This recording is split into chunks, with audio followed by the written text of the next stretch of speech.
আমরা গত ক্লাসে শিখেছিলাম দুই ডিজিট সংখ্যার সঙ্গে দুই ডিজিট সংখ্যার গুণ কিভাবে করা যায় স্তম্ভ সহকারে। ওখানে আমরা যে জিনিসটা শিখেছিলাম সেই জিনিসটাই আমি পুনরাবৃত্তি করছি। যে ওখানে আমরা শিখেছিলাম, ধরে নাও দুটো সংখ্যা নিয়ে নিচ্ছি, একটা 14 আর একটা 15। এই দুটো সংখ্যার গুণ আমরা শিখেছিলাম যে প্রথমে এককের ঘরের সাথে এককের ঘরের অঙ্কের গুণ, মানে 4 5 20। তারপরে দশকের ঘরের সাথে দশকের ঘরের অঙ্কের গুণ, 1 আর 1 গুণ করলে 1। এরপরে আমরা শিখেছিলাম ক্রিস ক্রস গুণ, যেটাকে আমি বলেছি কোণাকুণি গুণ। কোণাকুণি গুণ করে তারপর যোগ। তো আমরা এখানে যদি কোণাকুণি গুণ করে যোগ করে 1 4 1 5, তাহলে কি পাবো? 5 + 4 = 9। এরপরে যে ব্যাপারটা আমি বলেছিলাম সেটা হচ্ছে তোমাদের ক্যারি করার ব্যাপার। কি ক্যারি? যে আমরা সংখ্যাগুলোকে সাজিয়ে লিখব। যে 20, এই যে 20 আছে, 20 শূন্য, তাহলে ক্যারি থাকবে 2, আর এই 2 9-এর সাথে যোগ হয়ে যাবে, যোগ হয়ে হবে 11, 11-র 1, ক্যারি থাকবে 1, আর 1 + 1 হয়ে যাবে 210। এই জিনিসটাকে আমরা শিখেছিলাম শর্টকাট, যেটাকে আমরা বলছিলাম 14 15। আচ্ছা, এটাকে আমরা শিখেছিলাম ব্রেকিং, যে 14কে লিখতে পারি 10 + 4, আর 15কে লিখতে পারি 10 + 5। এরপরে আমরা গুণ শিখেছিলাম, যে গুণটাকে লিখতে পারি 10 আর 10 100। এরপরে কোণাকুণি গুণ, 10 আর 4 গুণ করলে 40, 5 আর 10 গুণ করলে 50, আর ওইদিকে 5 আর 4 গুণ করলে 20। তো আমরা সরাসরি পেয়ে যাব 100 + 110 = 210। এবার যে জিনিসটা আমি নতুন বলতে যাচ্ছি সেটা হচ্ছে কি, এই 14 আর 15কে আমরা অন্যভাবেও গুণ করতে পারি। সেটা কিভাবে? 14 আর 15। জাস্ট এটুকু ভাবার চেষ্টা করো, এই 14 সংখ্যাটা 10-এর থেকে আমি এবার বেস ভ্যালু, এটাকে বলা হয় বেস ভ্যালু হিসাবে। বেস ভ্যালু মানে, বেস মানে কি? মূল মান। কত ভাবছি? মূল মান কত? 10। এই 10 থেকে এবার ভাবছি কি, এই 14 সংখ্যাটা 10-এর থেকে কত বেশি? তোমরা স্বাভাবিকভাবে উত্তর দেবে স্যার 4 বেশি। তারপর 15 সংখ্যাটা কত বেশি? তোমরা বলবে 5। তাহলে আমরা এটাকে গুণ করি। তো গুণ করে কি পাবো? গুণ করে পাবো 4 5 20। কত পাবো? 4 5 20। এই 20-র আমি লিখলাম 0, লিখলাম। ক্যারি কত থাকবে তাহলে? 0 যদি লিখলে ক্যারি থাকবে আমাদের 2। এরপরে তুমি যেদিক থেকেই যোগ করো না কেন, যেদিক থেকেই যোগ করো না কেন, মানে এই কোণাকুণি আমরা যোগ করব। কোণাকুণি যোগ করলে কত হয়ে যাবে? 19।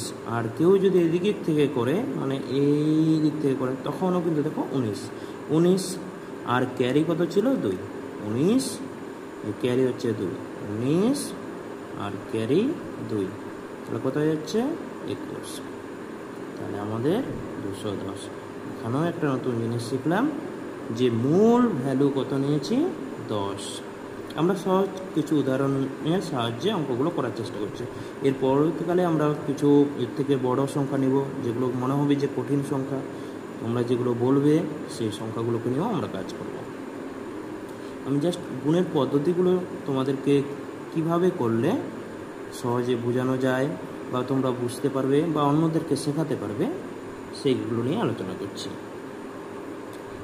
এরপরে আমি এই 14 আর 15 এই সংখ্যাটারই গুণ অন্যভাবে কিভাবে শিখতে পারি?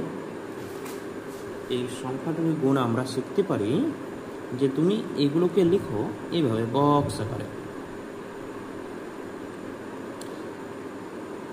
লিখে নিলাম। লিখে নেওয়ার পরে তুমি 14কে লিখো, 14 আছে, এই 14 সংখ্যাটিকে লিখো, এখানে 1 আর এখানে 4। তারপরে কি আছে?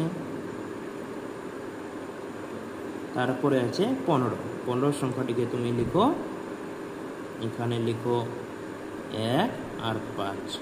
এরপরে কি কাজ? এরপরে কাজ হচ্ছে কোনাকুনি গুণ। কোনাকুনি কীরকম গুণ?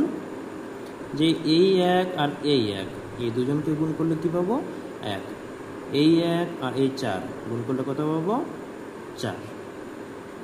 এই 5 আর 1 গুণ করলে কি হবে? 5। এই 5 আর 4 গুণ করলে কত হবে? 20।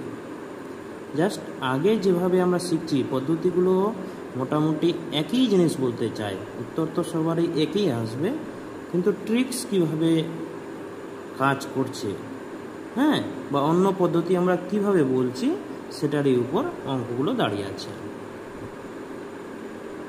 তো এখানে কি করব আমরা? এই জিনিসটাকে আমি জুম করে একটু এইভাবে কোনাকুনি, এই যে বক্সের মধ্যে যারা আছে এদেরকে নিয়ে কাজ করব। মানে আমি যদি এদেরকে আন্ডারলাইনের মধ্যে বক্স আকারে করতে চাই, এদেরকে নিয়ে কাজ করব। ওই 14 আর 15 ওরা বাদ, কেন ওদের গুণফল আমরা করে নিয়েছি।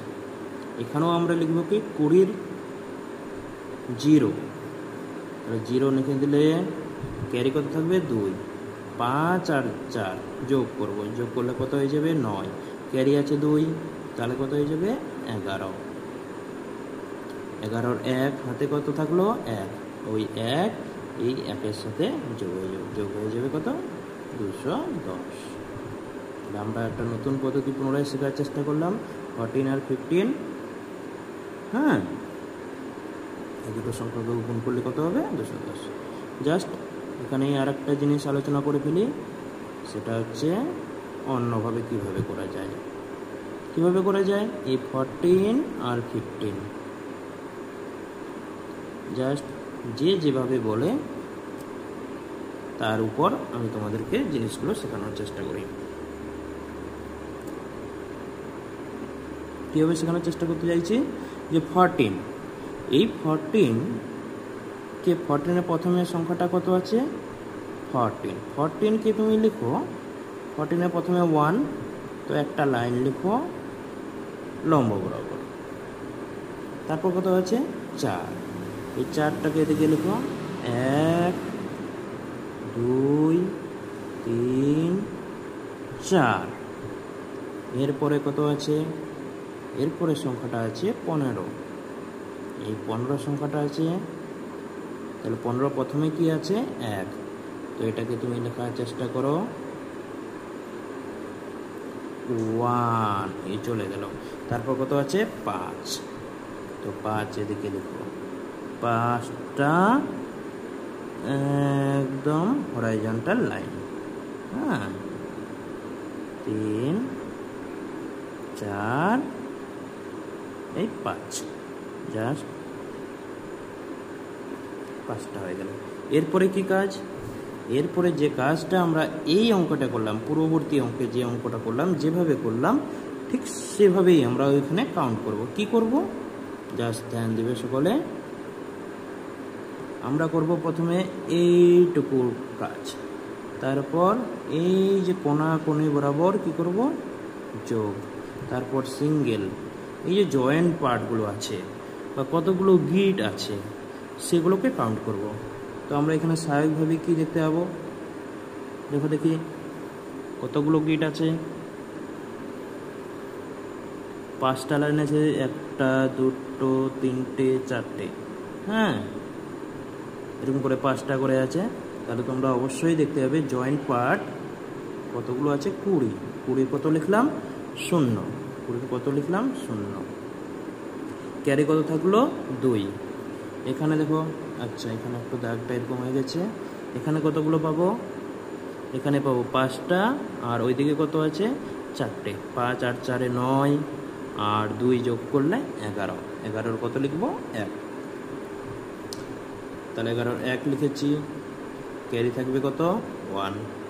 1 আর এখানে একটা আছে, 1 + 1 কত হয়ে যাবে? 2। 210। তোমরা এই পদ্ধতিগুলো জেনে রাখো যাতে তোমাদের ক্যালকুলেশনে আরও মজবুত হয় বা কীভাবে কতভাবে গুণ করা যায়। কেমন? আরও যদি কিছু নতুন আমি জানতে পারি তাহলে তোমাদেরকে সেগুলো শিখিয়ে দেওয়ার চেষ্টা করব, কীভাবে গুণগুলোকে সহজভাবে করা যায়। আজ এখানেই